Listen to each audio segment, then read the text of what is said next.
जिथे को गुरु महाराज का सरूप असीं लै गए हाँ। मैं तुहानूं कहना चाहुंदा कि थाणा कोई माड़ी जगह नहीं, जदों थाणिਆਂ 'ਚ भी पाठ कराउंदे ने ते बड़ी साफ सफाई कीती जांदी है। सरकार ने एक नवां कानून बना दिता भी हथियार लहराउण दे उत्ते परचा दिता जाऊगा। फिर आपां तरक्की दिंदे आ संतां महापुरुषां दे नां दा कि संत करतार सिंह भिंडरालिਆਂ ने 37 नगर कीर्तन एमरजेंसी च कढे। मैं तुहानूं पुछना चाहुंदा कि ये नगर कीर्तन सीगा, उन्हां ने जे नगर कीर्तन कढे होणगे ते कोई बंदे छडाउण लई नहीं कढे। ये तर्क को चंगे नहीं। कल नूं कोई गैंगस्टर रेपिस्ट गुरु महाराज का सरूप रख के गड्डी दे विच सूबा छड्डण दी तैयारी कर लूगा, पुलिस नूं पता होगा तो पुलिस नूं हत्थ भी नहीं पा सकदी। सिर्फ एक सोशल मीडिया की लड़ाई कित्थों दी कित्थे पहुंच गई और सारे पंजाब का जिहड़ा माहौल खराब करके रख दिता गया कि तेरे कोल जे 5-5 गोलियां वालियां रफलां ते आ मेरे कोल ते जिन्नियां गोलियां वालियां रफलां तैनूं पता भी नहीं लगना, तेरे पल्ले ही कुछ नहीं हैगा। जे आउणा ही सीगा ते आ जांदे, फिर लुधियाणे तो ही नाले आउंदिआं किहड़ा वीज़ा लेना पैना सीगा भी जिहड़ा तुहाडे कोल आया नहीं गया, उस तो बाद भी किते आ जांदे। सो मान सन्मान जिहड़ा तैनूं मिलिआ वा उहनूं संभाल के रखण दी लोड़ है, एक वड्डे आगू वांगू। और अपने मन दे विचों हंकार अपने मन चों कढ के चल तूं भरावा।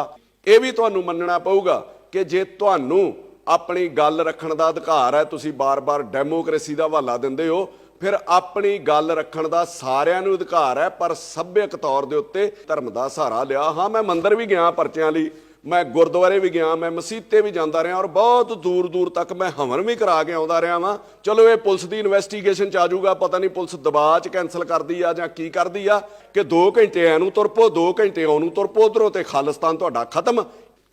अमृतपाल खुद सोच ਜਾਂ ਰੱਬ ਤੈਨੂੰ ਕਿਤੇ ਸਮੱਤ ਬਖਸ਼ੇ, ਜਿਸ ਦਿਨ 2 ਦਿਨ ਦਾ ਸਮਿਟ ਇਨਵੈਸਟਮੈਂਟ ਸੀਗਾ ਪੰਜਾਬ ਦੇ ਵਿੱਚ, ਉਹ 2 ਦਿਨ ਪੰਜਾਬ ਦੁਨੀਆ ਦੇ ਵੱਡੇ ਵੱਡੇ ਵਪਾਰੀ ਭਾਰਤ ਦੇ ਵਿੱਚੋਂ ਇੱਥੇ ਆਏ ਸੀਗੇ ਜਿਨ੍ਹਾਂ ਨੇ ਪੰਜਾਬ 'ਚ ਇਨਵੈਸਟ ਕਰਨ ਦਾ ਸੋਚਣਾ ਸੀਗਾ ਕਿ ਜਦੋਂ ਵੀ ਕੋਈ ਘਟਨਾ ਇਹੋ ਜੀ ਵੱਡੀ ਵਾਪਰਦੀ ਆ, ਜਦੋਂ ਵੀ ਕਿਤੇ ਪੰਜਾਬੀਆਂ ਨੂੰ ਸਿੱਖਾਂ ਨੂੰ ਬਦਨਾਮ ਕਰਨ ਦੀ ਕੋਸ਼ਿਸ਼ ਕੀਤੀ ਜਾਂਦੀ ਹੈ, ਸੱਚੇ ਹੋਣ ਲਈ प्राइम मिनिस्टर ਜਾਂ गृह मंत्री किसी ना किसी गुरुद्वारे ਦੇ ਵਿੱਚ चले जाते अपना पंजाब के प्रति सच्ची निष्ठा ते सच्ची जिहड़ी शरधा विखाउण लई। साथियों, तबीयत एक हफ्ते तो बड़ी नासाजी है, ढिली है, जिहदे करके मैं अपनी गल रख नहीं सकिया अजनाले मसले के उत्ते। अज जिहड़ी मैं अपनी गल रखण लगा उस मसले के उत्ते और उसकी शुरुआत जिहड़ी है वो मैं हरदयाल सागर जी दीआं पंक्तियां ने जिहदे तो शुरू करन लगा कि इन्ने मसले उलझदे ज्यों-ज्यों वो त्यों-त्यों मुस्करांदी है। सियासत मसलियां दे सिर ते ही सत्ता चाहती है, तमाकू लोकतंत्र है ते संसद है चिलम वर्गी, वतन है सुलगदा हुक्का ते सियासत गुड़गड़ांदी है। एक निजी मसला सीगा सोशल मीडिया दे उत्ते विवादित टिप्पणियां नूं लै के, जिहदे करके सारा ये घटनाक्रम वापरिया। और पहलां तो मैं अपनी गल च ये कहण लगा कि जे परचा गलत सीगा ते फिर पुलिस नूं बिना इन्वैस्टिगेशन तो देण दी की लोड़ सीगी, ते जे फिर ठीक सीगा तो फिर एड्डी छेती झुकण ते एड्डी छेती डरन की की लोड़ पै गई सी भी आपां परचा रद्द करने वाले पासे भी तुर पे। और सिर्फ एक सोशल मीडिया की लड़ाई कित्थों दी कित्थे पहुँच गई और सारे पंजाब का जिहड़ा माहौल खराब करके रख दिता गया। और जिन्ने जिन्ने भी ये अपना योगदान पाया, मैं कल्ले कल्ले की गल रखूँगा। सब तो पहला जिहड़ा अग दे विच जिहड़ा घिओ पाया वो सार रवनीत सिंह बिट्टू ने पाया। ਜਦੋਂ ਪਰਚਾ ਹੋ ਜਾਂਦਾ ਅੰਮ੍ਰਿਤਪਾਲ ਦੇ ਉੱਤੇ ਤੇ ਬਿੱਟੂ ਵੱਲੋਂ ਉਕਸਾਇਆ ਜਾਂਦਾ ਕਿ ਛੋਟੇ ਜਿਹੇ ਪਰਚੇ ਤੋਂ ਛੋਟਾ ਜਿਹਾ ਬੱਚਾ ਡਰ ਗਿਆ, ਜਿਹਦੇ ਤੋਂ ਬਾਅਦ ਇਹ ਸਾਰਾ ਘਟਨਾਕ੍ਰਮ ਹੁੰਦਾ। ਔਰ ਸਭ ਕੁਝ ਹੋਣ ਤੋਂ ਬਾਵਜੂਦ ਵੀ, ਸਭ ਕੁਝ ਹੋਣ ਦੇ ਬਾਅਦ ਵੀ ਬਿੱਟੂ ਜੀ ਉਹਦੇ ਤੋਂ ਬਾਜ਼ ਨਹੀਂ ਆਏ। ਉਹ ਕੱਲ ਫੇਰ ਆਪਣੀ ਇੱਕ ਵੀਡੀਓ ਦੇ ਵਿੱਚ ਕਹਿ ਰਹੇ ਸੀਗੇ ਕਿ ਤੇਰੇ ਕੋਲ ਜੇ 5-5 ਗੋਲੀਆਂ ਵਾਲੀਆਂ ਰਫਲਾਂ ਤੇ ਆ ਮੇਰੇ ਕੋਲ ਤੇ ਜਿੰਨੀਆਂ ਗੋਲੀਆਂ ਵਾਲੀਆਂ ਰਫਲਾਂ ਤੈਨੂੰ ਪਤਾ ਵੀ ਨਹੀਂ ਲੱਗਣਾ, ਤੇਰੇ ਪੱਲੇ ਹੀ ਕੁਛ ਨਹੀਂ ਹੈਗਾ। दूजा वो उकसा रहे थे जिहड़ा गुरपतवंत पन्नू जिहड़ा बाहर बैठा कि पन्नू तेरे पल्ले कुछ नहीं रह गया, हुण तेरे नालों भी वड्डा गुंडा आ गया, वो तेरे नालों अगे निकल गया। और उहदे नाल अगे की कहिंदे ने कि मैं लुधियाणे तो तुर पिया सीगा जदों अजनाले दे विच इह सारी घटना हो रही सीगी, पर मैनूं पता लगा कि वो थाणे चों निकल गया। सारी दुनिया नूं पता कि वो अगले दिन तक अजनाले दे विच रहा और अपना बंदा छुड़ा के लै गया। सो रवनीत बिट्टू जी फोके फैंटर जिहड़े वो ना मारिया करो। जे आउणा ही सीगा ते आ जांदे, फिर लुधियाणे तो ही नाले आउंदिआं किहड़ा वीज़ा लेना पैना सीगा भी जिहड़ा तुहाडे कोल आया नहीं गया, उस तो बाद भी किते आ जांदे। तुहाडे कोल 100-100 गनमैन है ते तुसीं ये मुद्दा भड़काउंदे हो 100-100 गनमैन लैके। तुसीं आम जनता दा भी सोचिया करो ना कि लोकां दे हालात की हो जांदे ने, लोकां दे विच डर किन्ना फैल जांदा, लोकां दे विच माहौल किस तरह दा हो जांदा। और दूजी चीज़ मैं अमृतपाल नूं कहना चाहुंदा कि बहुत छेती ते बिना कुर्बानी तो ते बिना जाने पछाणे लोगों ने तेनों अपना लीडर मान लिया। यार ਸੋ ਮਾਨ ਸਨਮਾਨ ਜਿਹੜਾ ਤੈਨੂੰ ਮਿਲਿਆ ਵਾ ਉਹਨੂੰ ਸੰਭਾਲ ਕੇ ਰੱਖਣ ਦੀ ਲੋੜ ਹੈ, ਇੱਕ ਵੱਡੇ ਆਗੂ ਵਾਂਗੂ। ਔਰ ਆਪਣੇ ਮਨ ਦੇ ਵਿੱਚੋਂ ਹੰਕਾਰ ਆਪਣੇ ਮਨ ਚੋਂ ਕੱਢ ਕੇ ਚੱਲ ਤੂੰ ਭਰਾਵਾ। ਇਹ ਨਿੱਕੀਆਂ ਨਿੱਕੀਆਂ ਗੱਲਾਂ ਦੇ ਉੱਤੇ ਐਡੇ ਐਡੇ ਵੱਡੇ ਹਾਦਸੇ ਕਰ ਦੇਣੇ। ਸਿੱਖ ਦਾ ਦਿਲ ਜਿਹੜਾ ਉਹ ਵੱਡਾ ਹੋਣਾ ਚਾਹੀਦਾ ਵਾ, ਛੋਟੀਆਂ ਛੋਟੀਆਂ ਗੱਲਾਂ ਤੋਂ ਉੱਪਰ ਜਿਹੜਾ ਉੱਠ ਕੇ ਉਹ ਚੱਲਣਾ ਚਾਹੀਦਾ ਵਾ। ਇਹ ਮੰਨ ਕੇ ਚੱਲੋ ਕਿ ਸੋਸ਼ਲ ਮੀਡੀਆ ਦੇ ਉੱਤੇ ਵੱਖਰਾ ਵੱਖਰਾ ਕਰਾਊਡ ਚੱਲਦਾ ਵਾ, ਜਿਹਦੇ ਅਨੁਸਾਰ ਨਹੀਂ ਬੋਲੋਗੇ ਉਹ ਤੁਹਾਨੂੰ ਥੱਲੇ ਗਾਲਾਂ ਕੱਢਣੀਆਂ ਸ਼ੁਰੂ ਕਰ ਦੇਣਗੇ। ਉਹ ਨਹੀਂ ਵੇਖਣਗੇ ਤੁਹਾਡੀ ਮਾਂ ਅੱਗੇ ਵਹਿੰਦੀ, ਉਹ ਨਹੀਂ ਵੇਖਣਗੇ ਤੁਹਾਡੀ ਭੈਣ ਵਹਿੰਦੀ ਹੈ। ਉਹਨਾਂ ਦਾ ਇਸ ਚੀਜ਼ ਨਾਲ ਕੋਈ ਲੈਣਾ ਦੇਣਾ ਨਹੀਂ ਹੁੰਦਾ। ਉਹਨਾਂ ਨੂੰ ਤਾਂ ਇਹ ਲੱਗਦਾ ਵੀ ਜੋ ਬੋਲਣਾ ਸਾਡੇ ਅਨੁਸਾਰ ਹੀ ਬੋਲਿਆ ਜਾਵੇ। ਔਰ ਦੂਜੀ ਚੀਜ਼ ਇਹ ਵੀ ਤੁਹਾਨੂੰ ਮੰਨਣਾ ਪਊਗਾ ਕਿ ਜੇ ਤੁਹਾਨੂੰ ਆਪਣੀ ਗੱਲ ਰੱਖਣ ਦਾ ਅਧਿਕਾਰ ਹੈ, ਤੁਸੀਂ ਬਾਰ-ਬਾਰ ਡੈਮੋਕ੍ਰੇਸੀ ਦਾ ਹਵਾਲਾ ਦਿੰਦੇ ਹੋ, ਫਿਰ ਆਪਣੀ ਗੱਲ ਰੱਖਣ ਦਾ ਸਾਰਿਆਂ ਨੂੰ ਅਧਿਕਾਰ ਹੈ, ਪਰ ਸੱਭਿਅਕ ਤੌਰ ਦੇ ਉੱਤੇ ਕਿ ਚੰਗੀ ਭਾਸ਼ਾ ਦੇ ਵਿੱਚ। ਦੂਜੀ ਚੀਜ਼ ਮੈਂ ਤੁਹਾਨੂੰ ਕਹਿਣਾ ਚਾਹੁੰਦਾ ਅੰਮ੍ਰਿਤਪਾਲ, ਕਿ ਮੈਂ ਤੇਰੇ ਜਿੱਡਾ ਲੀਡਰ ਤੇ ਨਹੀਂ ਮੰਨਦਾ ਭਰਾਵਾ ਆਪਣੇ ਆਪ ਨੂੰ। ਪਰਚੇ ਮੇਰੇ ਤੇ ਵੀ ਹੋਏ 7-8, ਕੁਝ ਝੂਠੇ ਵੀ ਹੋਣਗੇ, ਕੁਝ ਸੱਚੇ ਵੀ ਹੋਣਗੇ, ਪਰ ਮੈਂ ਆਪਣੇ ਨਿੱਜੀ ਫਾਇਦੇ ਲਈ ਨਾ ਤੇ ਕਦੀ ਲੋਕਾਂ ਨੂੰ ਵਰਤਿਆ ਤੇ ਨਾ ਕਦੀ ਧਰਮ ਦਾ ਸਹਾਰਾ ਲਿਆ। ਹਾਂ, ਮੈਂ ਮੰਦਰ ਵੀ ਗਿਆ ਪਰਚਿਆਂ ਲਈ, ਮੈਂ ਗੁਰਦੁਆਰੇ ਵੀ ਗਿਆ, ਮੈਂ ਮਸੀਤੇ ਵੀ ਜਾਂਦਾ ਰਿਹਾ, ਔਰ ਬਹੁਤ ਦੂਰ ਦੂਰ ਤੱਕ ਮੈਂ ਹਵਨ ਵੀ ਕਰਾ ਕੇ ਆਉਂਦਾ ਰਿਹਾ ਵਾਂ। ਆਪ ਚੱਲ ਕੇ ਗਿਆ ਗੁਰੂ ਮਹਾਰਾਜ ਦੇ ਦਰ ਦੇ ਉੱਤੇ, ਨਾ ਕਿ ਰੱਬ ਨੂੰ ਨਾਲ ਚੁੱਕ ਕੇ ਤੁਰਿਆ ਫਿਰਦਾ ਰਿਹਾ। ਫਿਰ ਰੱਬ ਨੇ ਮੈਨੂੰ ਕੱਢਿਆ ਵੀ ਉਹਨਾਂ ਪਰਚਿਆਂ ਦੇ ਵਿੱਚੋਂ, ਉਹਨਾਂ ਮੁਸੀਬਤਾਂ ਦੇ ਵਿੱਚੋਂ। ਦੂਜੀ ਚੀਜ਼, ਇੱਕ ਪਾਸੇ ਤੁਸੀਂ ਕਹਿ ਰਹੇ ਹੋ ਕਿ ਪਰਚਾ ਸਾਡੇ ਉੱਤੇ ਗਲਤ ਹੋਇਆ, ਔਰ ਦੂਜੇ ਪਾਸੇ ਤੁਹਾਡੇ 'ਚ ਹੰਕਾਰ ਕਿੰਨਾ ਬੋਲਦਾ, ਜਿਹਦੇ 'ਚ ਤੁਸੀਂ ਆਪ ਹੀ ਮੰਨ ਰਹੇ ਹੋ। ਤੁਸੀਂ ਦੂਜੇ ਪਾਸੇ ਇਹ ਕਹਿ ਰਹੇ ਹੋ ਕਿ ਜਿਹੜਾ ਸਾਡੇ ਖਿਲਾਫ ਬੋਲੂਗਾ ਅਸੀਂ ਉਹਨੂੰ ਛੱਡਣਾ ਨਹੀਂ। ਫਿਰ ਇਹਨੂੰ ਕਿਵੇਂ ਛੱਡ ਦਿੱਤਾ? ਫਿਰ ਇਹ ਪਰਚਾ ਤੇ ਕੋਈ ਸੱਚਾ ਹੀ ਹੋਇਆ ਹੋਊਗਾ ਨਾ। ਚਲੋ ਇਹ ਪੁਲਿਸ ਦੀ ਇਨਵੈਸਟੀਗੇਸ਼ਨ 'ਚ ਆ ਜਾਊਗਾ, ਪਤਾ ਨਹੀਂ ਪੁਲਿਸ ਦਬਾਅ 'ਚ ਕੈਂਸਲ ਕਰਦੀ ਆ ਜਾਂ ਕੀ ਕਰਦੀ ਆ। ਦੂਜੀ ਗੱਲ, ਤੁਸੀਂ ਕੌਮ ਦੇ ਆਗੂ ਬਣੇ ਸੀਗੇ, 30-30 ਸਾਲ ਤੋਂ ਜਿਹੜੇ ਬੰਦੀ ਸਿੰਘ ਬੰਦ ਆ, ਉਹਨਾਂ ਦੀ ਰਿਹਾਈ ਜ਼ਿਆਦਾ ਜ਼ਰੂਰੀ ਸੀ ਮਾਰਚ ਕੱਢ ਕੇ, ਕਿ ਜਿਹੜਾ ਬੰਦਾ 3 ਦਿਨ ਤੋਂ, ਮਹਿਜ 3 ਦਿਨ ਤੋਂ ਜੇਲ੍ਹ ਦੇ ਵਿੱਚ ਬੰਦ ਸੀਗਾ, ਉਹਦੀ ਰਿਹਾਈ ਜਿਹੜੀ ਜ਼ਿਆਦਾ ਜ਼ਰੂਰੀ ਸੀ। ਤੁਸੀਂ ਜੇ ਸੱਚ 'ਚ ਕੌਮ ਦੇ ਆਗੂ ਹੋ ਤੇ ਫਿਰ ਬਹੁਤ ਸਾਰੇ ਮੁੱਦੇ ਨੇ ਕੌਮ ਕੋਲ। ਬੇਅਦਬੀ, 328 ਸਰੂਪ, ਪਾਣੀਆਂ ਦਾ ਮੁੱਦਾ, ਚੰਡੀਗੜ੍ਹ ਦਾ ਮੁੱਦਾ, SGPC ਨੂੰ ਰਿਹਾ ਕਰਾਉਣ ਦਾ ਮੁੱਦਾ, ਬਾਣੀ ਨੂੰ ਰਿਹਾ ਕਰਾਉਣ ਦਾ ਮੁੱਦਾ। ਇਹਨਾਂ ਸਭ ਲਈ ਤੁਸੀਂ ਲੜਦੇ ਤੇ ਕੌਮ ਤੁਹਾਨੂੰ ਜਿਹੜਾ ਉਹ ਪ੍ਰਵਾਨਿਤ ਲੀਡਰ ਵੀ ਗਿਣਦੀ। ਆਪਣੇ ਨਿੱਜੀ ਮਫਾਦਾਂ ਲਈ ਤੇ ਲੜਨਾ ਹੀ ਨਹੀਂ ਚਾਹੀਦਾ। ਫਿਰ ਆਪਾਂ ਸਾਰੇ ਸਿੱਖਾਂ ਨੂੰ, ਮੈਂ ਕੱਲੀ ਕੱਲੀ ਗੱਲ ਤੇਰੇ ਨਾਲ ਵੀ ਕਰਨ ਲੱਗਾ ਭਰਾਵਾ, ਫਿਰ ਆਪਾਂ ਸਾਰੇ ਸਿੱਖਾਂ ਨੂੰ ਕਿਹਾ ਕਿ ਆਪਣੇ ਕੋਲ ਹਥਿਆਰ ਰੱਖੋ। ਲੋਕਾਂ ਨੇ ਤੇਰੇ ਕਹਿਣ ਤੋਂ ਬਾਅਦ ਆਪ ਪੰਜਾਬ ਦੇ ਵਿੱਚ ਹਥਿਆਰ ਰੱਖਣੇ ਸ਼ੁਰੂ ਕੀਤੇ। ਸੋਸ਼ਲ ਸਾਈਟਸ ਦੇ ਉੱਤੇ ਲੋਕਾਂ ਨੇ ਫੋਟੋਆਂ ਪਾਈਆਂ। ਤੇਰੇ ਹਥਿਆਰ ਰੱਖਣ ਤੇ ਲਹਿਰਾਉਣ ਕਰਕੇ ਸਰਕਾਰ ਨੇ ਇੱਕ ਨਵਾਂ ਕਾਨੂੰਨ ਬਣਾ ਦਿੱਤਾ ਵੀ ਹਥਿਆਰ ਲਹਿਰਾਉਣ ਦੇ ਉੱਤੇ ਪਰਚਾ ਦਿੱਤਾ ਜਾਊਗਾ। ਔਰ ਉਸ ਨਵੇਂ ਕਾਨੂੰਨ ਦੇ ਤਹਿਤ 300-400 ਬੰਦੇ ਦੇ ਉੱਤੇ ਪਰਚਾ ਦਰਜ ਕੀਤਾ ਗਿਆ, ਜਿਸ 'ਚ ਬੱਚੇ ਵੀ ਨਹੀਂ ਬਖਸ਼ੇ ਤੇ ਜਨਾਨੀਆਂ ਵੀ ਨਹੀਂ ਬਖਸ਼ੀਆਂ।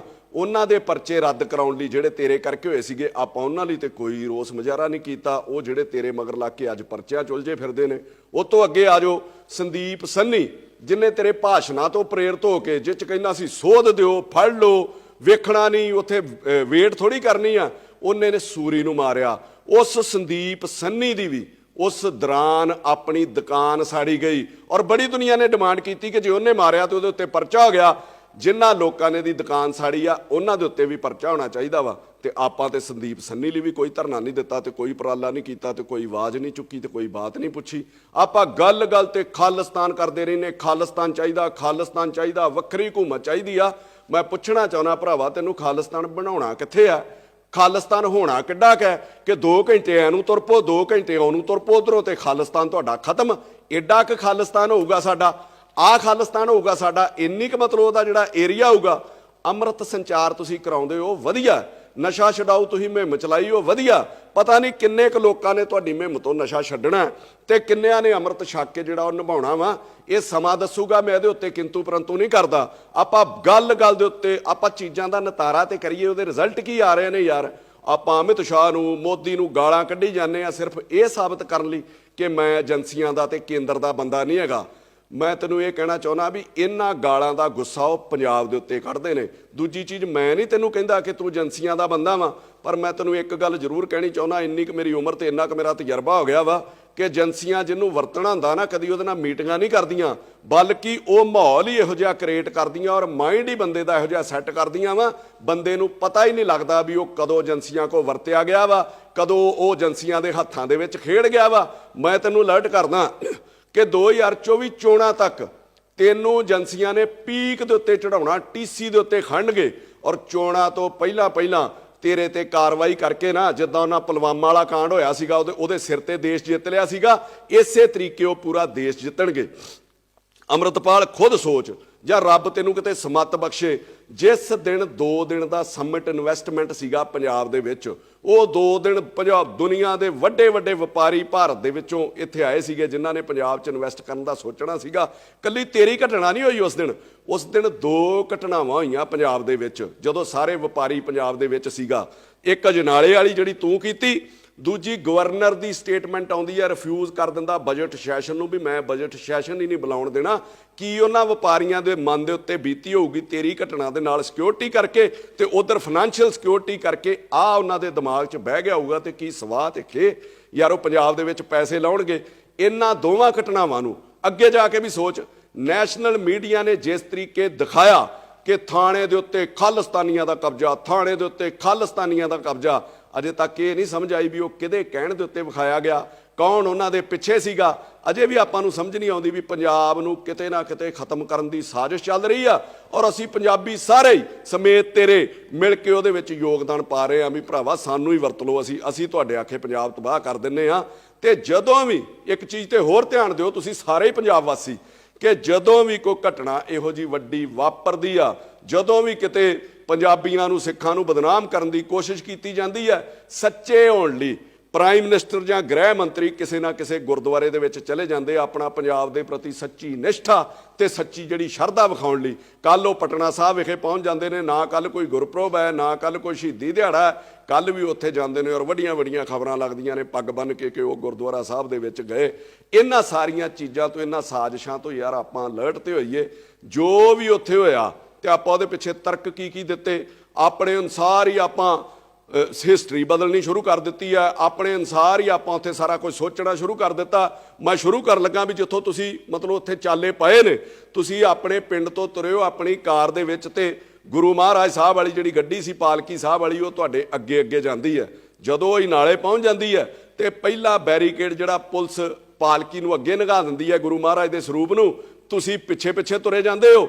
ਫਿਰ ਤੁਸੀਂ ਗੁਰੂ ਮਹਾਰਾਜ ਦੇ ਸਰੂਪ ਵਾਲੀ ਗੱਡੀ ਦੇ ਵਿੱਚ ਬੈਠ ਜਾਂਦੇ ਹੋ, ਉਹ ਥਾਣੇ ਦੇ ਵਿੱਚ ਪਹੁੰਚ ਜਾਂਦੀ ਹੈ, ਜਿੱਥੇ ਜਾ ਕੇ ਤੁਸੀਂ ਆਪ ਕੁਰਸੀ ਤੇ ਬੈਠ ਗਏ ਤੇ ਕਈ ਲੋਕ ਜਿਹੜੇ ਉਹ ਕੋਠਿਆਂ ਦੇ ਉੱਤੇ ਚੜ੍ਹ ਗਏ। ਫਿਰ ਅੰਦਰ ਜਾ ਕੇ ਤੁਹਾਡੇ ਆਪਣੇ ਬਣਾਏ ਅਸੂਲ ਹੀ ਤੁਹਾਡੇ ਉੱਤੇ ਲਾਗੂ ਨਹੀਂ ਹੁੰਦੇ ਯਾਰ।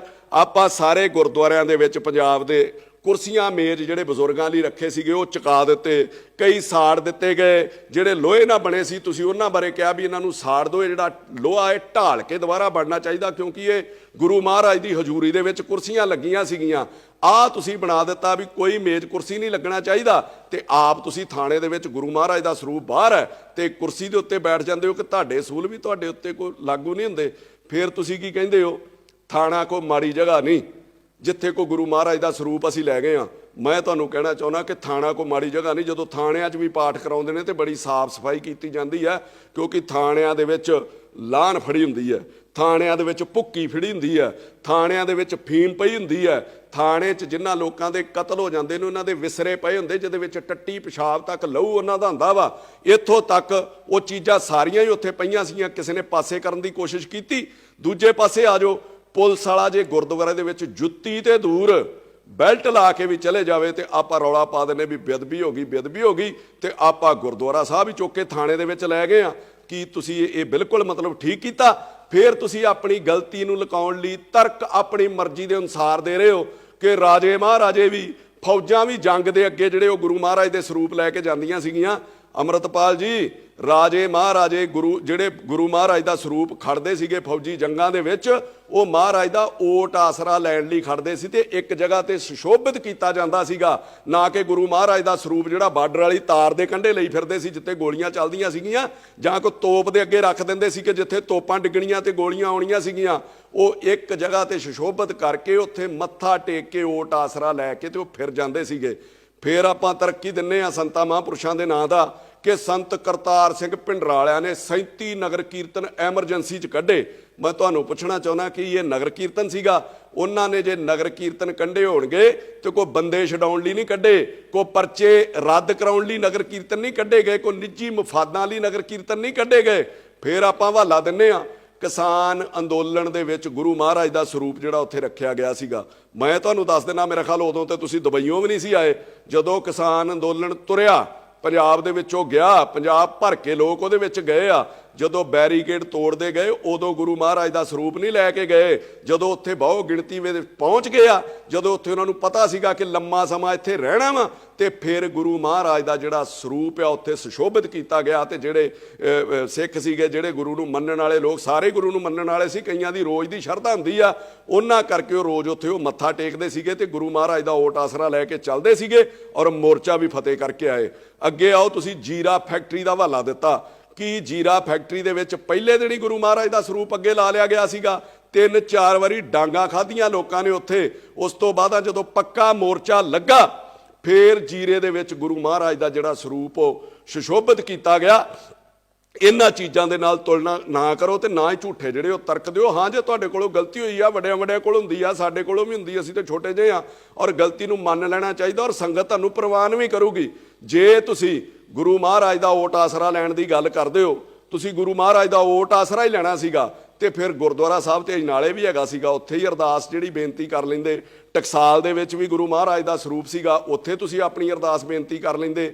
ਕਿ ਉੱਥੇ ਗੁਰੂ ਮਹਾਰਾਜ ਦੇ ਸਰੂਪ ਸੇਮ ਨਹੀਂ ਕਿ ਜਿਹੜਾ ਮਤਲਬ ਜਿਹੜੇ ਗੁਰੂ ਮਹਾਰਾਜ ਦਾ ਸਰੂਪ ਤੁਹਾਡੇ ਨਾਲ ਪਾਲਕੀ ਦੇ ਵਿੱਚ ਸੀਗਾ, ਉਹਦੇ ਵਿੱਚ ਕੋਈ ਵੱਖਰੀ ਬਾਣੀ ਤੇ ਹੈ ਨਹੀਂ ਕਿ ਆਪਣੇ ਨਾਲ ਨਾਲ ਸਿਰਫ ਇਹੀ ਮਹਾਰਾਜ ਦਾ ਸਰੂਪ ਚੱਲਣਾ ਚਾਹੀਦਾ। ਸਰੂਪ ਤੇ ਇੱਕ ਹੀ ਹੈ ਨਾ ਯਾਰ। ਫਿਰ ਜੇ ਭਰਾਵਾ ਤੂੰ ਸੱਚਾ ਸਿੱਖ ਸੀਗਾ, ਫਿਰ ਤੂੰ ਪੁਲਿਸ ਨੂੰ ਕਹਿੰਦਾ ਕਿ ਯਾਰ ਆਹ ਮੇਰੇ ਨਾਲ ਗੁਰੂ ਮਹਾਰਾਜ ਦਾ ਸਰੂਪ ਹੈ, ਇਹਨੂੰ ਮੈਨੂੰ ਗੁਰਦੁਆਰਾ ਸਾਹਿਬ ਜਾਂ ਟਕਸਾਲ ਦੇ ਵਿੱਚ ਸੁਸ਼ੋਭਿਤ ਕਰ ਆਉਣ ਦਿਓ, ਤੇ ਫਿਰ ਆਪਾਂ ਦੋ ਹੱਥ ਕਰ ਲੈਂਦੇ ਆ, ਫਿਰ ਆਪਾਂ ਲੜ ਲੈਂਦੇ ਆ, ਤੇ ਫਿਰ ਆਪਾਂ ਨੂੰ ਵੀ ਪਤਾ ਹੋਣਾ ਸੀਗਾ ਵੀ ਕੀ ਹਾਲਾਤ ਬਣਨੇ ਸੀਗੇ ਤੇ ਕੀ ਉੱਥੇ ਹਸ਼ਰ ਹੋਣਾ ਸੀਗਾ। ਇਹ ਤਰਕ ਕੋ ਚੰਗੇ ਨਹੀਂ। ਕੱਲ ਨੂੰ ਕੋਈ ਗੈਂਗਸਟਰ, ਰੇਪਿਸਟ ਗੁਰੂ ਮਹਾਰਾਜ ਦਾ ਸਰੂਪ ਰੱਖ ਕੇ ਗੱਡੀ ਦੇ ਵਿੱਚ ਉਹ ਸੂਬਾ ਛੱਡਣ ਦੀ ਤਿਆਰੀ ਕਰ ਲੂਗਾ, ਪੁਲਿਸ ਨੂੰ ਪਤਾ ਹੋਊਗਾ ਤੇ ਪੁਲਿਸ ਨੂੰ ਹੱਥ ਵੀ ਨਹੀਂ ਪਾ ਸਕਦੀ। ਇਹੋ ਜਿਹਾ ਤਰੀਕਾ ਤੁਸੀਂ ਲੋਕਾਂ ਨੂੰ ਕੀ ਸੇਧ ਦੇ ਰਹੇ ਹੋ ਯਾਰ। ਕੱਲ ਨੂੰ ਮੰਨ ਲਓ ਮੇਰੇ ਘਰ, ਕਿਸੇ ਦੇ ਘਰ ਵੀ ਕੋਈ ਬੰਦਾ ਲੜਨ ਆ ਜਾਂਦਾ, ਕਿਸੇ ਨੂੰ ਮਾਰਨ ਆ ਜਾਂਦਾ, ਤੇ ਕਦੀ ਕੋਈ ਆਪਣੇ ਪਿਓ ਨੂੰ ਵੀ ਅੱਗੇ ਕਰਦਾ ਵੀ ਇਹ ਪਹਿਲਾਂ ਮੇਰੇ ਪਿਓ ਨੂੰ ਗੋਲੀ ਵੱਜ ਜਾਵੇ ਜਾਂ ਪਹਿਲਾਂ ਮੇਰੇ ਪਿਓ ਨੂੰ ਕੁੱਟ ਲਓ ਜਾਂ ਇਹਦੇ ਗਲ ਪੈ ਜਾਓ। ਇਹ ਗੁਰੂ ਮਹਾਰਾਜ ਦਾ ਸਤਿਕਾਰ ਨਹੀਂ ਹੈ, ਇਹ ਬਾਪ ਦਾ ਸਤਿਕਾਰ ਨਹੀਂ ਹੈ, ਇਹ ਬੁਜ਼ਦਿਲੀ ਹੁੰਦੀ ਹੈ। ਫਰਕ ਸਿਰਫ ਇਹ ਹੈ ਕਿ ਲੋਕ ਤੁਹਾਡੇ ਨਾਲ ਜਿਹੜੀ ਗੁਰੂ ਸਾਹਿਬ ਦੀ ਪਾਲਕੀ ਚੱਲਦੀ ਸੀਗੀ, ਤੁਹਾਨੂੰ ਗਲਤਫਹਿਮੀ ਹੈ ਤੈਨੂੰ ਭਰਾਵਾ। ਜਿਹੜੀ ਪਾਲਕੀ ਚੱਲਦੀ ਸੀ, ਲੋਕ ਉਹਦਾ ਸਤਿਕਾਰ ਕਰ ਰਹੇ ਸੀਗੇ, ਲੋਕ ਉਹਦੇ ਅੱਗੇ ਆਪਣਾ ਜਿਹੜਾ ਸਿਰ ਨਿਵਾ ਰਹੇ ਸੀਗੇ। ਤੇ ਜਿਹਦੇ ਹੰਕਾਰ 'ਚ ਤੂੰ ਇਹ ਸਮਝ ਲਿਆ ਕਿ ਲੋਕ ਮੇਰੇ ਅੱਗੇ ਸਿਰ ਨਿਵਾ ਰਹੇ ਨੇ ਤੇ ਪੁਲਿਸ ਮੇਰੇ ਕੋਲੋਂ ਡਰ ਗਈ ਆ, ਇਹੋ ਜਿਹੀ ਕੋਈ ਡਰਨ ਵਾਲੀ ਗੱਲ ਨਹੀਂ ਹੈਗੀ। ਜਦੋਂ ਭਜਦਿਆਂ ਨੂੰ ਵਾਹਣ ਇੱਕੋ ਜਿਹੇ ਨੇ, ਜਦੋਂ ਤੁਸੀਂ ਕਿਸੇ ਦੇ ਥਾਣੇ ਦੇ ਉੱਤੇ ਹੀ ਪੈ ਗਏ ਤੇ ਉਹਨਾਂ ਕੋਲ ਲਿਹਾਜ਼ ਥੋੜੀ ਕਰਨਾ ਸੀਗਾ। ਫਿਰ ਹੰਕਾਰ ਆਪਣੇ ਵਿੱਚ ਕਿੰਨਾ ਕੁੱਟ-ਕੁੱਟ ਕੇ ਭਰਿਆ। ਮੈਂ ਤੁਹਾਡੀਆਂ ਕਈ ਬਾਈਟ ਸੁਣਦਾ ਪੱਤਰਕਾਰਾਂ ਨੂੰ, ਹੈਂ ਕਰਕੇ ਆਪਾਂ ਗੱਲਾਂ ਕਰਦੇ ਹਾਂ, ਮਾਈਕ ਮੇਰੇ ਦੰਦਾਂ ਤੇ ਨਾ ਮਾਰ ਦਿਓ। ਮੈਂ ਤੈਨੂੰ ਪੱਤਰਕਾਰਾਂ ਬਾਰੇ ਦੱਸਾਂ, ਤੇਰੇ ਮੇਰੇ ਵਰਗੇ ਕਈ ਆਏ ਨਾ ਹੰਢਾ ਕੇ ਉਹ ਸੁੱਟਤੇ ਤੇ ਮੁੜ ਕੇ ਉਹਨਾਂ ਦਾ ਪਤਾ ਵੀ ਨਹੀਂ ਲੱਗਦਾ। ਤੁਸੀਂ ਉਦੋਂ ਵੀ ਕਿਹਾ ਵੀ ਮਾਈਕ ਮੇਰੇ ਦੰਦਾਂ ਨੂੰ ਨਾ ਮਾਰਿਓ। ਇਹ ਸ਼ੋਭਾ ਦਿੰਦੀਆਂ ਏਡੇ ਏਡੇ ਵੱਡੇ ਕੌਮ ਦੇ ਆਗੂ ਨੂੰ ਇਹ ਗੱਲਾਂ। ਕੱਲ ਤੁਹਾਨੂੰ ਇੱਕ ਪੱਤਰਕਾਰ ਨੇ ਪੁੱਛਿਆ ਕਿ ਪੁਲਿਸ ਵਾਲੇ ਵੀ ਜ਼ਖਮੀ ਹੋਏ ਨੇ, ਕੀ ਉਹਨਾਂ ਦਾ ਪਤਾ ਲੈਣ ਜਾਓਗੇ? ਤੇ ਹੰਕਾਰ ਆਪਣੇ ਸਿਰ ਤੇ ਚੜ ਕੇ ਬੋਲਦਾ ਸੀਗਾ, ਹਾਂ ਮੈਂ ਜਾਊਂਗਾ, ਟਾਈਮ ਲੱਗੂਗਾ ਮੈਨੂੰ ਪਤਾ ਕਰਨ, ਕਿਤੇ ਉਹ ਭੱਜ ਹੀ ਨਾ ਜਾਣ ਵੀ ਇੱਧਰ ਨੂੰ ਫੇਰ ਆ ਗਿਆ ਵਾ। ਆਹ ਹੰਕਾਰ ਹੈ ਯਾਰ ਤੁਹਾਡੇ ਅੱਗੇ, ਆਹ ਹੰਕਾਰ ਹੈ ਤੁਹਾਡੇ ਮਨ ਦੇ ਵਿੱਚ। ਮੈਂ ਤੁਹਾਨੂੰ ਕਹਿੰਦਾ ਉਹ ਤੁਹਾਡੇ ਅੱਗੇ ਨਹੀਂ ਭੱਜੇ, ਉਹ ਗੁਰੂ ਮਹਾਰਾਜ ਦੇ ਅੱਗੇ ਭੱਜੇ ਆ, ਗੁਰੂ ਮਹਾਰਾਜ ਦੇ ਡਰ ਤੋਂ ਭੱਜੇ ਆ, ਗੁਰੂ ਮਹਾਰਾਜ ਦੇ ਭੈ ਤੋਂ ਭੱਜੇ ਆ, ਗੁਰੂ ਮਹਾਰਾਜ ਦੀ ਸ਼ਰਧਾ ਤੋਂ ਭੱਜੇ ਆ। ਫਿਰ ਤੁਸੀਂ ਕੀ ਕਹਿੰਦੇ ਹੋ ਬਾਰ-ਬਾਰ? ਰੋਜ਼ ਹੀ ਤੁਹਾਨੂੰ ਸੁਣੀਦਾ ਕਿ ਅਸੀਂ ਗੁਲਾਮ ਆ। ਇਹ ਕਿਹੜੀ ਗੁਲਾਮੀ ਆ ਯਾਰ? ਇੱਕ ਐਸਪੀ ਦਾ ਸਿਰ ਪਾੜ ਦਿਓ, ਪੁਲਿਸ ਵਾਲਿਆਂ ਦੀਆਂ ਪੱਗਾਂ ਲਾਹ ਦਿੱਤੀਆਂ, ਉਹਨਾਂ ਨੂੰ ਕਿਰਪਾਨਾਂ ਲੈ ਕੇ ਪੈ ਗਏ, ਥਾਣੇ ਦੇ ਉੱਤੇ ਕਬਜ਼ਾ ਕਰ ਲਿਆ, ਐਸਐਸਪੀ ਨਾਲ ਤੁਸੀਂ ਮੀਟਿੰਗ ਕਰ ਰਹੇ ਹੋ ਤੇ ਉਹਦੇ ਸਿਰ ਦੇ ਉੱਤੇ ਹਥਿਆਰਾਂ ਦੀ ਛਾਂ ਕਰਕੇ ਬੈਠੇ ਹੋ। ਇਹ ਕਿਹੋ ਜਿਹੀ ਗੁਲਾਮੀ ਹੈ ਯਾਰ? ਮੈਨੂੰ ਤੇ ਸਮਝ ਨਹੀਂ ਆਈ ਵੀ ਹੋਰ ਵੀ ਕਿਸੇ ਮੁਲਕ ਦੇ ਵਿੱਚ ਇਸ ਤਰ੍ਹਾਂ ਹੁੰਦਾ ਵਾ। ਤੇ ਮੈਨੂੰ ਹੈਰਾਨੀ ਪੁਲਿਸ ਤੇ ਵੀ ਆਉਂਦੀ ਹੈ ਤੇ ਨਮੋਸ਼ੀ ਵੀ ਆਉਂਦੀ ਹੈ ਕਿ ਪੰਜਾਬ ਦੇ ਵਿੱਚ ਆਮ ਬੰਦੇ ਦੀ ਜਾਂ ਗਰੀਬ ਦੀ ਫੇਸਬੁੱਕ ਦੇ ਉੱਤੇ ਕਿਤੇ ਨਕਲੀ ਹਥਿਆਰ ਨਾਲ ਵੀ ਫੋਟੋ ਆ ਜਾਂਦੀ ਸੀ ਤੇ ਉਹਦੇ ਉੱਤੇ ਝੱਟ ਜਿਹੜਾ ਉਹ ਪਰਚਾ ਦਰਜ ਕੀਤਾ ਜਾਂਦਾ ਸੀਗਾ। ਇੱਥੇ ਐਸਐਸਪੀ ਦੇ ਸਿਰ ਦੇ ਉੱਤੇ ਬੰਦੂਕਾਂ ਲਹਿਰਾਈਆਂ ਜਾ ਰਹੀਆਂ, ਐਸਐਸਪੀ ਦੇ ਸਿਰ ਦੇ ਉੱਤੇ ਬੰਦੂਕਾਂ ਦੀ ਛਾਂ ਕੀਤੀ ਆ ਤੇ ਕੋਈ ਪਰਚਾ ਹੀ ਨਹੀਂ ਦਿੱਤਾ, ਤੇ ਸਗੋਂ ਪਹਿਲੇ ਪਰਚੇ ਵੀ ਰੱਦ ਕਰਨ ਦੀਆਂ ਉੱਥੇ ਪ੍ਰੈਸ ਦੇ ਵਿੱਚ ਅਨਾਉਂਸਮੈਂਟ ਕੀਤੀਆਂ ਜਾ ਰਹੀਆਂ ਵਾ। ਇਹ ਧਮਕੀਆਂ ਉੱਤੋਂ ਧਮਕੀਆਂ ਲਾਈਆਂ ਜਾ ਰਹੀਆਂ ਕਿ ਜਿਨ੍ਹਾਂ ਨੇ ਸੱਟਾਂ ਲਾਈਆਂ ਜਾਂ ਜਿਨ੍ਹਾਂ ਨੂੰ ਲੱਗੀਆਂ, ਜੇ ਸਾਡੇ ਉੱਤੇ ਦੁਬਾਰਾ ਪਰਚਾ ਦਰਜ ਕਰਕੇ ਵਿਖਾਇਓ, ਅਸੀਂ ਦੁਬਾਰਾ ਇਹੋ ਜਿਹਾ ਕੰਮ ਕਰਾਂਗੇ। ਇਹ ਕਿਹੋ ਜੀ ਗੁਲਾਮੀ ਆ ਅੰਮ੍ਰਿਤਪਾਲ ਸਿੰਘ, ਇਹਨੂੰ ਗੁਲਾਮੀ ਕਹਿੰਦੇ ਆ ਯਾਰ। ਸੋ ਮੇਰੀ ਤੈਨੂੰ ਬੇਨਤੀ ਹੈ ਕਿ ਪ੍ਰਮਾਤਮਾ ਤੈਨੂੰ ਅਕਲ ਵੀ ਦੇਵੇ, ਤੂੰ ਵੀ ਥੋੜਾ ਜਿਹਾ ਅਕਲ ਤੋਂ ਕੰਮ ਲੈ। ਔਰ ਪੰਜਾਬ ਦੇ ਹੋਰ ਮੁੱਦਿਆਂ ਲਈ ਬੜੇ ਧਰਨੇ ਲਾਉਣ ਦੀ ਲੋੜ ਹੈ। ਪੰਜਾਬ ਦੇ ਵਿੱਚ ਕੁਝ ਨਹੀਂ ਹੈਗਾ, ਇਹਦਾ ਲੱਕ ਟੁੱਟਾ ਪਿਆ ਵਾ। ਪੰਜਾਬ 'ਚ ਬਹੁਤ ਸਾਰੇ ਮੁੱਦੇ ਇਹੋ ਜਿਹੇ ਨੇ, ਹੋਰ ਬਹੁਤ ਸਾਰੇ ਲੋਕਾਂ ਦੇ ਉੱਤੇ ਜਾਲੀ ਪਰਚੇ ਦਿੱਤੇ ਜਾਂਦੇ ਨੇ ਅਮੀਰਾਂ ਵੱਲੋਂ, ਸਰਕਾਰਾਂ ਵੱਲੋਂ। ਆਪਾਂ ਉਹਨਾਂ ਦੀ ਲੜਾਈ ਜਿਹੜੀ ਲੜਨ ਦੀ ਕੋਸ਼ਿਸ਼ ਕਰਨੀ ਚਾਹੀਦੀ ਸੀਗੀ। ਸੋ ਆਪਣੇ ਆਪ ਕੋਈ ਹੌਸਲੇ ਤੋਂ ਕੰਮ ਲਓ। ਜੇ ਲੋਕਾਂ ਨੇ ਤੁਹਾਨੂੰ ਸ਼ੋਭਾ ਦਿੱਤੀ, ਏਡੀ ਛੋਟੀ ਉਮਰ ਦੇ ਵਿੱਚ ਤੁਹਾਨੂੰ ਆਗੂ ਮੰਨਿਆ, ਤੇ ਫਿਰ ਕੌਮ ਦੇ ਤੇ ਪੰਜਾਬ ਦੇ ਭਲੇ ਲਈ ਆਪਾਂ ਕੰਮ ਕਰੀਏ। ਜੇ ਦੂਜੀ ਚੀਜ਼ ਮੈਂ ਸਰਕਾਰ ਨੂੰ ਤੇ ਪੁਲਿਸ ਨੂੰ ਵੀ ਇਹ ਸਲਾਹ ਦੇਣਾ ਚਾਹੁੰਦਾ ਕਿ ਇਸ ਘਟਨਾਕ੍ਰਮ ਦੇ ਵਿੱਚ ਪੁਲਿਸ ਨੇ ਜੋ ਭੂਮਿਕਾ ਨਿਭਾਈ ਆ ਉਹ ਬਹੁਤ ਵਧੀਆ ਸੀਗੀ। ਡੀਜੀ ਨੇ ਵਧੀਆ ਜਿਹੜਾ ਗਾਈਡ ਕੀਤਾ ਆਪਣੀ ਫੋਰਸ ਨੂੰ, ਪਰ ਇਹਦੇ ਨਾਲ ਨਾਲ ਜੋ ਸੂਬੇ ਦਾ ਨੁਕਸਾਨ ਹੋਇਆ ਅਮਨ ਸ਼ਾਂਤੀ ਦਾ, ਇਨਵੈਸਟਮੈਂਟ ਦਾ, ਉਹਨੂੰ ਪੂਰਾ ਕਰਨ ਦੀ ਜ਼ਿੰਮੇਵਾਰੀ ਵੀ ਡੀਜੀ ਦੀ ਤੇ ਪੰਜਾਬ ਸਰਕਾਰ ਦੀ ਬਣਦੀ, ਉਹਦਾ ਫਰਜ਼ ਬਣਦਾ। ਨਹੀਂ ਤੇ ਕੱਲ ਨੂੰ ਇੱਥੇ ਕਿਸੇ ਨੇ ਕੋਈ ਇਨਵੈਸਟ ਨਹੀਂ ਕਰਨਾ। ਇਹ ਨਾ ਹੋਵੇ ਕਿ ਕੱਲ ਤੋਂ ਜੇ ਕਿਸੇ ਨੇ ਕੋਈ ਪਰਚਾ ਦਰਜ ਕਰਾਉਣਾ, ਪੰਜਾਬ ਦੇ ਹਾਲਾਤ ਇਹੋ ਜਿਹੇ ਬਣ ਜਾਣਗੇ, ਜੇ ਕਿਸੇ ਤੇ ਪਰਚਾ ਜਾਲੀ ਦਰਜ ਹੋ ਗਿਆ ਤੇ ਉਹ ਆਪਣੀਆਂ ਇਨਕੁਆਇਰੀਆਂ ਲਾਉਣ ਲਈ ਅੰਮ੍ਰਿਤਪਾਲ ਕੋ ਜਾਇਆ ਕਰਨਗੇ। ਉਹ ਅਫਸਰਾਂ ਨੂੰ ਫੋਨ ਕਰਿਆ ਕਰੂਗਾ ਵੀ ਇਹਨੂੰ ਕੱਢ ਦਿਓ ਤੇ ਇਹਨੂੰ ਪਾ ਦਿਓ।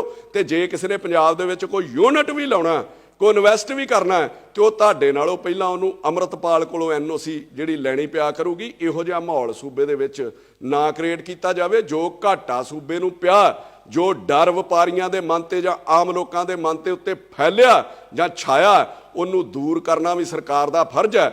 ਇਹਦੇ ਨਾਲ ਨਾਲ ਮੈਂ ਉਹਨਾਂ ਲੋਕਾਂ ਨੂੰ ਵੀ ਕਹਿਣਾ ਚਾਹੁੰਦਾ ਜਿਨ੍ਹਾਂ ਨੇ ਡੀਜੀ ਦੇ ਉੱਤੇ ਸਵਾਲ ਚੁੱਕੇ ਨੇ, ਜਿਹੜਾ ਗੌਰਵ ਯਾਦਵ ਦੇ ਉੱਤੇ, ਕਿ ਜਿਹਦੇ ਵਿੱਚ ਉਹ ਕਹਿੰਦੇ ਨੇ ਕਿ ਜੇ ਡੀਜੀ ਦੀਆਂ ਲੱਤਾਂ ਭਾਰ ਨਹੀਂ ਚੱਲਦੀਆਂ। ਬਿਕਰਮ ਮਜੀਠੀਆ ਕਹਿ ਰਹੇ ਸੀ। ਮੈਂ ਮਜੀਠੀਆ ਸਾਹਿਬ ਤੁਹਾਨੂੰ ਵੀ ਇੱਕ ਬੇਨਤੀ ਕਰਦਾ ਕਿ ਪਿਛਲੇ ਦਿਨਾਂ ਤੋਂ ਮੈਂ ਤੁਹਾਨੂੰ ਵੀ ਸੁਣ ਰਿਹਾ, ਵਧੀਆ ਬੋਲ ਰਹੇ ਹੋ ਪੰਜਾਬ ਦੇ ਮੁੱਦਿਆਂ ਤੇ, ਪਰ ਕਿਤੇ ਨਾ ਕਿਤੇ ਸਿਆਸਤ ਇਹੋ ਜਿਹੇ ਸੈਂਸਿਟਿਵ ਮੁੱਦਿਆਂ ਦੇ ਉੱਤੇ ਛੱਡ ਦੇਣੀ ਚਾਹੀਦੀ ਆ। ਤੁਸੀਂ ਕਹਿ ਰਹੇ ਹੋ ਕਿ ਜੇ ਡੀਜੀ ਦੀਆਂ ਲੱਤਾਂ ਭਾਰ ਨਹੀਂ ਚੱਲਦੀਆਂ ਤੇ ਸਾਨੂੰ 2 ਮਿੰਟ ਦੇ ਦੇਵੇ, ਅਸੀਂ ਬੰਦੇ ਦਾ ਪੁੱਤ ਬਣਾ ਦਿਆਂਗੇ ਜਿਹਨੇ ਦੇਸ਼ ਦਾ ਮਾਹੌਲ ਖਰਾਬ ਕਰਨਾ ਜਾਂ ਜਿਹੜਾ ਦੇਸ਼ ਦਾ ਮਾਹੌਲ ਖਰਾਬ ਕਰੂਗਾ। ਤੇ ਜੇ ਇੰਨਾ ਹੀ ਦਰਦ ਹੈ ਮਜੀਠੀਆ ਸਾਹਿਬ ਤੁਹਾਡੇ ਅੰਦਰ, ਤੇ ਫਿਰ DGP ਤੋਂ ਆਰਡਰ ਲੈਣ ਦੀ ਕੀ ਲੋੜ ਹੈ? ਫਿਰ ਜੇ ਹੈਗਾ ਦਮ ਤੇ ਬੰਦੇ ਦਾ ਪੁੱਤ ਬਣਾ ਦਿਓ। 100 ਗਨਮੈਨ ਲੈ ਕੇ ਤੁਸੀਂ ਹੋਟਲਾਂ 'ਚ ਪ੍ਰੈਸ ਕਾਨਫਰੰਸ ਕਰਦੇ ਹੋ ਔਰ ਉੱਥੇ ਕਹਿੰਦੇ ਹੋ ਕਿ ਪਹਿਲੀ ਗੋਲੀ ਮੈਂ ਖਾਊਂਗਾ, ਜੇ ਚੱਲੂਗੀ ਤੇ ਫਿਰ ਆਪਾਂ ਤੁਰੇ ਕਿਉਂ ਨਹੀਂ ਅਜਨਾਲੇ ਵੱਲ ਨੂੰ। ਤੁਸੀਂ ਕੀ ਚਾਹੁੰਦੇ ਸੀਗੇ ਕਿ ਡੀਜੀ ਇਹੋ ਜਿਹਾ ਮਾਹੌਲ ਕ੍ਰੀਏਟ ਕਰਦਾ? ਤੁਹਾਡੇ ਵੇਲੇ ਜਿਸ ਤਰ੍ਹਾਂ ਫਾਇਰਿੰਗ ਕੀਤੀ ਸੀਗੀ, ਪਹਿਲਾਂ ਬੇਅਦਬੀ 84 'ਚ ਹੋਈ, ਫਿਰ ਤੁਹਾਡੇ 2015 'ਚ ਹੋਈ, ਤੇ ਤੀਜੀ ਹੁਣ ਹੋ ਜਾਂਦੀ, ਤੇ 15 ਸਾਲ ਆਪਾਂ ਇਸੇ ਦੇ ਉੱਤੇ ਰਾਜਨੀਤੀ ਕਰਦੇ ਵੀ ਸਾਡੇ ਵੇਲੇ ਹੋਈ ਸੀ ਤੇ ਇਹਨਾਂ ਵੇਲੇ ਵੀ, ਤੇ ਉਹਦੇ ਬਦਲੇ ਲੋਕ ਤੁਹਾਨੂੰ ਸੱਤਾ 'ਚ ਲਿਆਉਂਦੇ। ਸੋ ਰਾਜਨੀਤੀ ਇਹਨਾਂ ਮੁੱਦਿਆਂ ਦੇ ਉੱਤੇ ਨਹੀਂ ਕਰਨੀ ਚਾਹੀਦੀ। ਚੰਗੇ ਮੁੱਦਿਆਂ ਤੇ ਬੋਲੋ, ਲੋਕ ਤੁਹਾਡੇ ਨਾਲ ਜੁੜਨਾ ਵੀ ਸ਼ੁਰੂ ਹੋ ਜਾਣਗੇ। ਮੈਂ ਤੁਹਾਨੂੰ ਫਿਰ ਕਹਿਣਾ ਕਿ ਤੁਹਾਡੇ ਇਕੱਲਿਆਂ ਦੀ ਗੱਲ ਨਹੀਂ ਹੈ। ਕਈ ਸ਼ਿਵ ਸੈਨਾ ਵਾਲੇ ਰੋਜ਼ ਡੀਂਗਾ ਮਾਰਦੇ ਨੇ ਕਿ ਦੇਸ਼ ਪ੍ਰੇਮ, ਦੇਸ਼ ਲਈ ਮਰ ਜਾਾਂਗੇ, ਦੇਸ਼ ਲਈ ਜੀ ਪਾਂਗੇ। 40 ਗਨਮੈਨ ਸਰਕਾਰ ਨੇ ਤੁਹਾਨੂੰ ਦਿੱਤੇ ਨੇ, ਕਰੋੜਾਂ ਰੁਪਈਆਂ ਦਾ ਖਰਚਾ ਹੁੰਦਾ। ਫਿਰ ਉਧਰ ਨੂੰ ਤੁਰੇ ਕਿਉਂ ਨਹੀਂ? ਫਿਰ ਹਾਂ ਦਾ ਨਾਰਾ ਕਿਉਂ ਨਹੀਂ ਮਾਰਿਆ ਪੰਜਾਬ ਲਈ? ਸੋ ਇਹੋ ਜਿਹੇ ਮੁੱਦਿਆਂ ਦੇ ਉੱਤੇ ਰਾਜਨੀਤੀ ਨਹੀਂ ਕਰਨੀ ਚਾਹੀਦੀ। ਇਹ ਸੈਂਸਿਟਿਵ ਮੁੱਦੇ ਨੇ ਔਰ ਮੈਂ ਰਹਿ ਨਹੀਂ ਸਕਿਆ ਬਿਮਾਰ ਹੋਣ ਦੇ ਬਾਵਜੂਦ ਵੀ ਮੈਂ ਇਹਦੇ ਤੇ ਬੋਲਣਾ ਜ਼ਰੂਰ ਚਾਹੁੰਦਾ ਸੀਗਾ। ਸੋ ਮੈਂ ਸਾਰਿਆਂ ਨੂੰ ਇਹ ਅਪੀਲ ਕਰਦਾ ਕਿ ਇਹੋ ਜਿਹੇ ਨਾਜ਼ੁਕ ਮੁੱਦਿਆਂ ਦੇ ਉੱਤੇ ਇੱਕ ਦੂਜੇ ਦਾ ਸਾਥ ਜ਼ਰੂਰ ਦੇਣਾ ਚਾਹੀਦਾ। ਅਖੀਰ 'ਚ ਮੈਂ ਇਹ ਕਹਿ ਕੇ ਸਮਾਪਤੀ ਕਰਨ ਲੱਗਾ ਆਪਣੀ ਗੱਲ ਦੀ ਕਿ ਸਾਰਿਆਂ ਨੂੰ ਰੱਬ ਸਮੱਤ ਬਖਸ਼ੇ ਔਰ ਪੰਜਾਬ ਦੇ ਵਿੱਚ ਸ਼ਾਂਤੀ ਜਿਹੜੀ ਉਹ ਬਣੀ ਰਵੇ, ਕਿ ਮੂੰਹ ਆਈ ਬਾਤ ਨਾ ਰਹਿੰਦੀ ਹੈ, ਝੂਠ ਆਖਾਂ ਕੁਝ ਬਚਦਾ ਹੈ, ਸੱਚ ਆਖਾਂ ਭਾਂਬੜ ਮਚਦਾ ਹੈ, ਦੋਹਾਂ ਗੱਲਾਂ ਤੋਂ ਜੀ ਜੱਚਦਾ ਹੈ, ਜੱਚ ਜੀਭਾ ਕਹਿੰਦੀ ਹੈ, ਮੂੰਹ ਆਈ ਬਾਤ ਨਾ ਰਹਿੰਦੀ ਹੈ।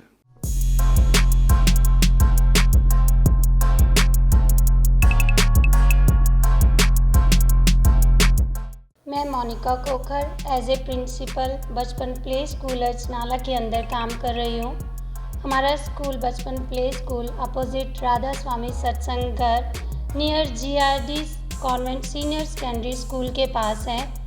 हमारी फ्रेंचाइजी है इधर बचपन स्कूल अजनाला के अंदर। मेन हेड ऑफिस हमारा दिल्ली में स्थित है। हमारी 1200 से ज़्यादा ब्रांचेज ऑल ओवर इंडिया के अंदर काम कर रही है।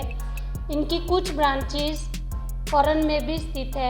हमारी स्टडी जो करवाते हैं हम बच्चों को प्ले वे मेथड से करवाते हैं। यहाँ पर बच्चों की वोकेबलरी को इम्प्रूव करवाने के लिए हमारे पास कॉन्सेप्ट रूम भी बनाए गए हैं, जैसे art and craft, dining room, doll house, kitchen area और साथ साथ AVA room, auditorium, mini auditorium, जहाँ पर बच्चों को डिजिटल मेथड से स्टडी करवाई जाती है।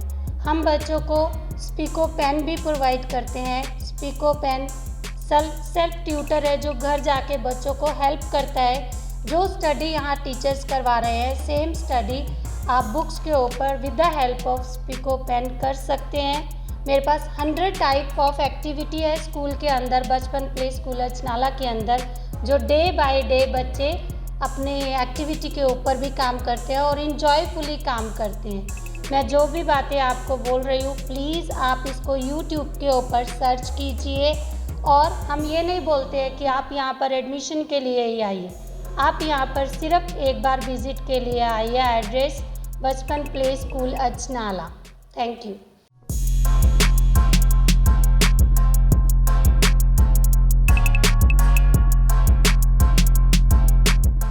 सत श्री अकाल, मैं Priyanka Arora, principal of Angels Paradise preschool Ajnala.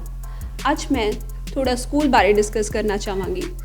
As you know there are 2 types of school, 2 तरह के स्कूल। एक जिहड़ा ट्रेडिशनल स्कूल जिथे रट्टा लगाया जाता सी, क्रैमिंग बेस काम किया जाता। अजकल के स्कूल इन्ने एडवांस हो चुके हैं जिहड़े कि कॉन्सैप्ट क्लैरिटी उत्ते वर्क करते हैं।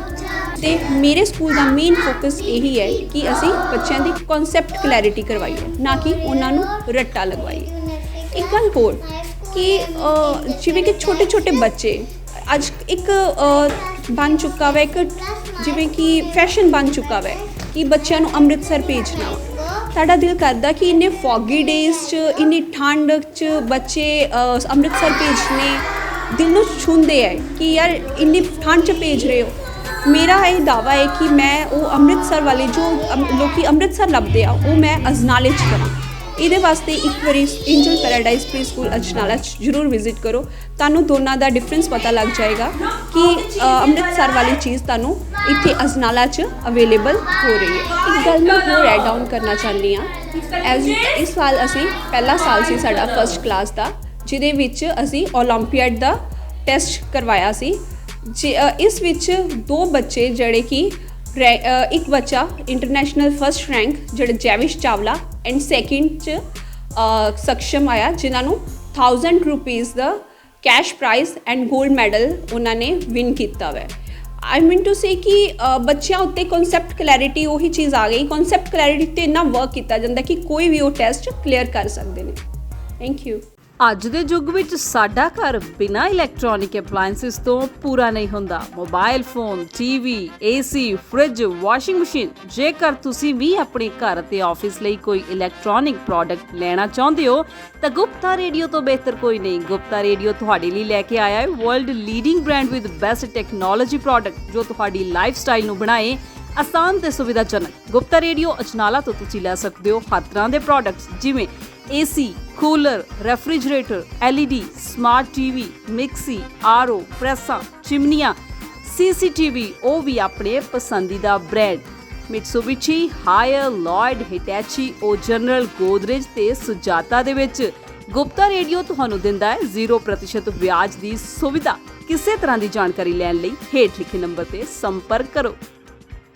ਆਧੁਨਿਕਤਾ ਅਤੇ ਪਰਿਵਰਤਨ ਦੇ ਇਸ ਯੁੱਗ ਵਿੱਚ ਹਰ ਵਿਅਕਤੀ ਆਪਣੇ ਸੁਪਨਿਆਂ ਦਾ ਮਹਿਲ ਬਣਾਉਣਾ ਚਾਹੁੰਦਾ ਹੈ। ਜੇਕਰ ਤੁਸੀਂ ਵੀ ਆਪਣਾ ਆਸ਼ੀਆਣਾ ਬਣਾਉਣ ਦੀ ਸੋਚ ਰਹੇ ਹੋ ਤਾਂ ਤੁਹਾਡੇ ਲਈ ਨਿਜਰ ਇਨਫਰਾਸਟ੍ਰਕਚਰਜ਼ ਪੱਖਾ ਤਾਰਾ ਸਿੰਘ ਨਜ਼ਦੀਕ ਸੰਧੂ ਧਰਮਕੰਡਾ ਇੱਕ ਛੱਤ ਹੇਠਾਂ ਸਾਰੀਆਂ ਸੁਵਿਧਾਵਾਂ ਦੇ ਰਹੇ ਹਨ। ਤੁਹਾਨੂੰ ਇੱਥੋਂ ਪੱਠੇ ਦੀਆਂ ਇੱਟਾਂ, ਟੂਟੀਆਂ ਦੇ ਬ੍ਰਾਂਡ ਜੈਗੁਆਰ, ਪੈਰੀਵੇਅਰ, ਗ੍ਰਾਫਡੋਰ, ਓਨੀਡਾ, ਸੀਰਾ ਬ੍ਰਾਂਡ ਲੈ ਸਕਦੇ ਹੋ। ਟਾਇਲਸ ਤੁਸੀਂ ਕਜਾਰੀਆ, ਕ੍ਰੇਨਜ਼ਾ, ਕਿਵੋਸ, ਹੌਕ, ਲੈਮਨਸ, ਪੈਂਟਾਗਨ ਅਤੇ ਹੋਰ ਬ੍ਰਾਂਡਸ ਮਿਲਣਗੇ। ਮਾਰਬਲ 'ਚ ਰਾਜਸਥਾਨੀ, ਸਾਊਥ ਇੰਡੀਅਨ, ਇਟਾਲੀਅਨ ਪੱਥਰ ਬਾਜ਼ਾਰ ਤੋਂ ਵਧੀਆ ਅਤੇ ਸਸਤੇ ਰੇਟ ਵਿੱਚ ਮਿਲੇਗਾ।